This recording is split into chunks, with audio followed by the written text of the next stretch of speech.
So if you couldn't tell from the title and thumbnail, I'm going to be comparing a real diorama versus the same thing in Lego and see which one is better.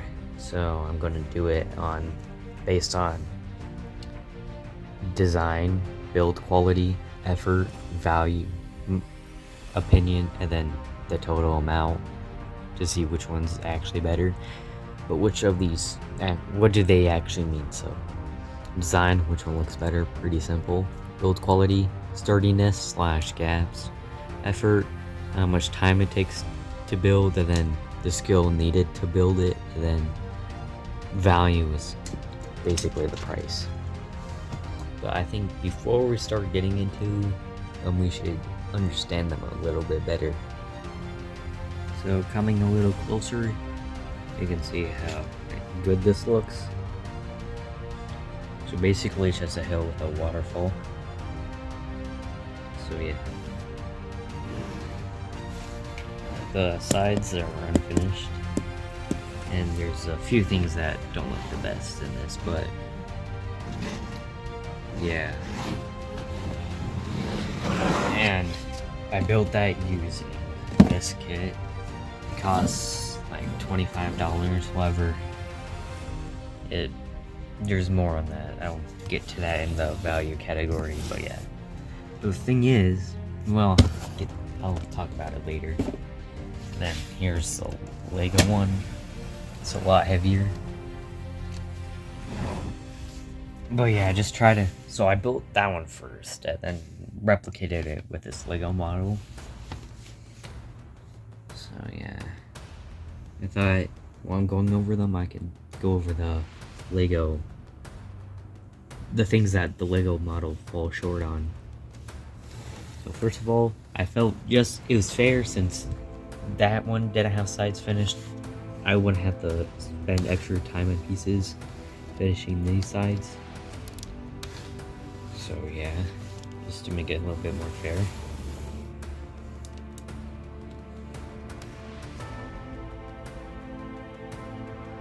But yeah, it's just the same thing as that in Lego, except the waterfall should be like, so this area should be like to here. That's pretty inaccurate. Just going straight up. But yeah, this one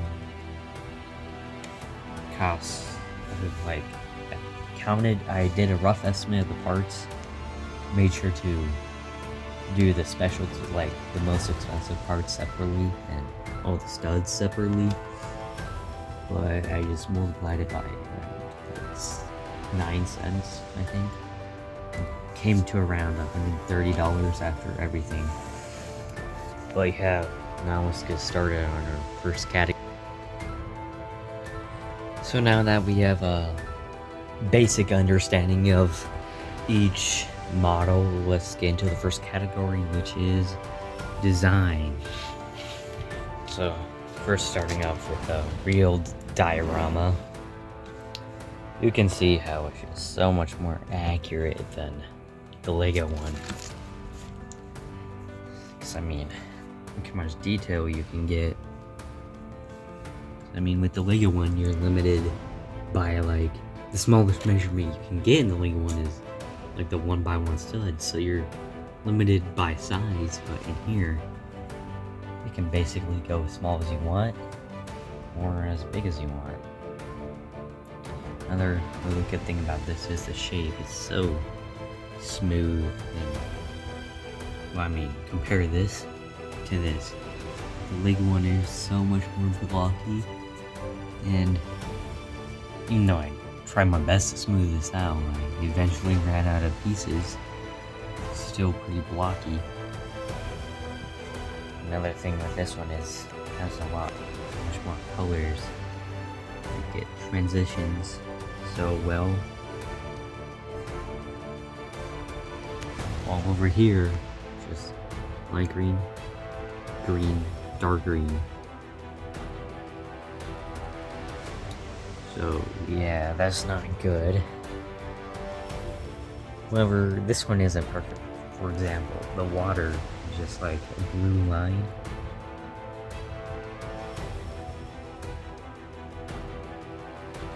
Yeah, that doesn't look that good down there. Over here, the water is so vibrant, so energetic. The water looks a lot better on the Lego one than this one.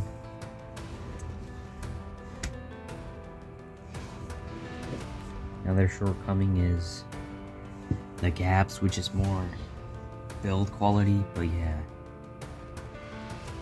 Oh, so I'll talk about that in build quality, but it also has this grid pattern in some areas, just how I built it. It's like here, down here especially. And there's like just throughout, but those are the main areas.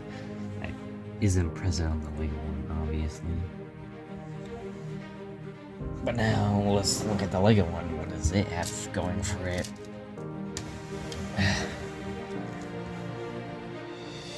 Well, as we talked about, it's blocky, which isn't good. It doesn't have the better colors, which isn't good, but it has good water, which is nice.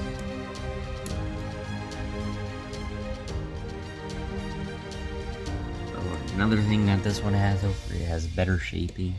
The waterfall is just straight line, and I realized I should have done this better.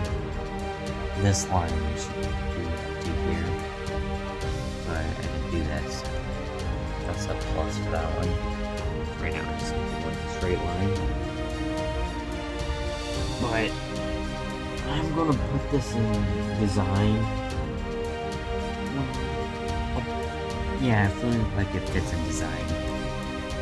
This one is so much more customizable. Like, I mean, if you don't want the tree, just take it off. This one, can't do that, it's glued in. This one, you want more trees, just add them. It's not that hard, it's 10 pieces. You see that? It's not that hard, but this one you have to, like, get a rod, cut it to size, paint it brown.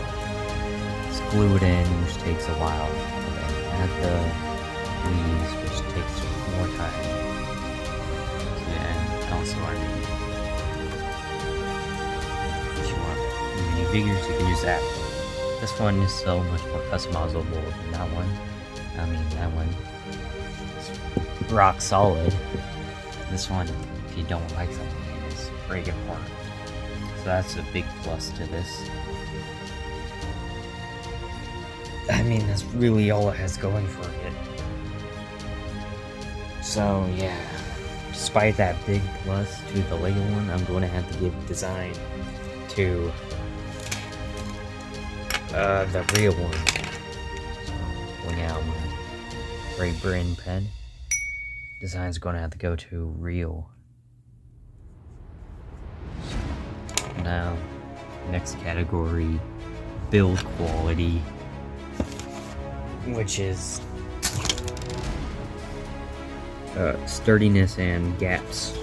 Kind of already touched this on this and design, but let's see. Just that was giant gaps. And here, less so, but still, that's a lot more than the Lego one. This is the thing that's kind of understandable. As I said earlier. But yeah, sturdiness, this one wins out. I mean, as I said, it's rock solid. Over on this one, I'm afraid to press it. I mean, it's actually stronger than I thought. So, it's the feeling for the way that one. So that one has way more gaps. This one weaker than this one wins. Well, I think the Lego one has it. I think just because it's still pretty strong and doesn't have that gap. The white choice is a bit of a problem, but it's a lot less problem than this. So I'm going to give the Lego one to that. Build quality. Lego. Effort. So skill needed to build it, and then also the time needed to build it. So this one took me about a week. This one took me a couple days. Starting with the real one again. So this is in layer, so like in the base it's newspaper, then plaster, and then grass, and then everything else, the bushes and trees and stuff. I mean, I had to tape in the newspaper, which took a while, and I plaster it, which took a while, then took several days to dry. Then I had to add on all the plants and grass and stuff, which took a while. And then while doing that, I also had to wait for it to dry. So yeah, this took a while to do. You can see how it added up to a week very quickly. However, this one, you're just stacking bricks on top of each other. The longest part is probably either doing the front or building of the bases. So I mean, yeah, it didn't take that long. But skill required to do it, I feel like that could either be good or bad. Because I mean, if you don't have any skill in it, will it even be good? But also, if it's like super skillful, like you have to have years of training to do it successfully. That's also bad. So you have to get in the middle where it's not too easy, where it doesn't look good, or it's not challenging enough to be actually like enjoyable. It also can't be too hard where nobody can do it.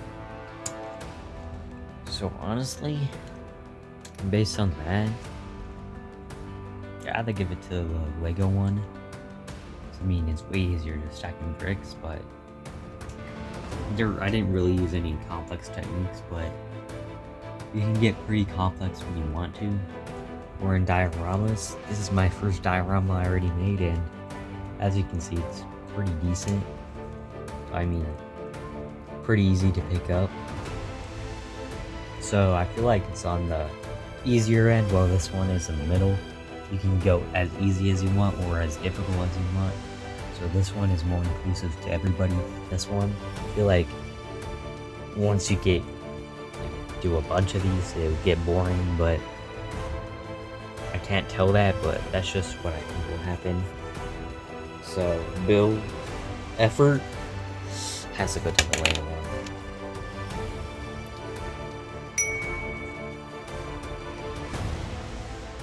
Value.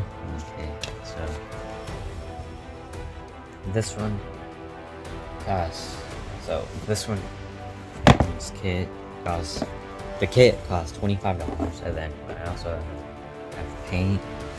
And then a bunch of stuff was included in it, like the trunks for the trees I had to do myself, the paint, as I said, and then the newspaper, stuff like that. The base I also had to get myself. So I'm gonna estimate that to be around $40, which I think is pretty fair and accurate. The Lego one, I estimated it to be $130. I did that by just estimating the piece count, multiplying it by 0.9, I think I did, which might be a bit high, but it's fine. And then I did specialty items that were more expensive or cheaper, like the studs, and then the plates under this separately, and just added it on.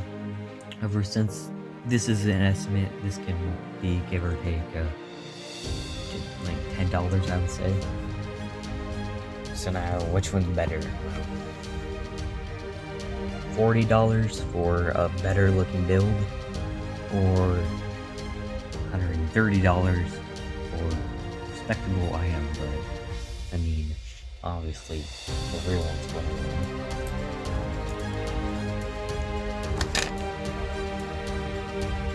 So, value, going to real. Now, my opinion on this is just cider. It's 2-2. There's only one category left. Just going to do this one. Well, advantages to this is looks better, which is nice. But also, the Lego one has its charms. It's a really hard one. But I think, just looking at the two, I have to say the real one. So yeah, just because it looks better than this, which I mean, I could change this to look better, not keep this decided, make it whatever I want. But then that would be the Lego system versus the diorama system, which isn't what this video is about. Just if you build this and then built this, which one would be better? So I'm going to have to give it to the real one on that. So Lego one, 2 points. Real one, 3 points. So in this, the real one, the real diorama is better than the Lego diorama. However, that isn't. But I mean, if you build this Lego diorama, you're not gonna be mad. If you build this diorama, it's not much better than this, but yeah. However, never mind. So this one wins. This one's a close second, but the regular diorama passed it out in design. The Lego one won in build quality. The Lego one won in effort. But then the real one won in value and in my opinion. So yeah, if you want to build a diorama that is like supposed to be like one item, like this hill with a waterfall, you're probably going to be better off with the real thing. So yeah, hope you enjoyed this video and found it interesting, entertaining, the works. So yeah, see you in the next video, I guess.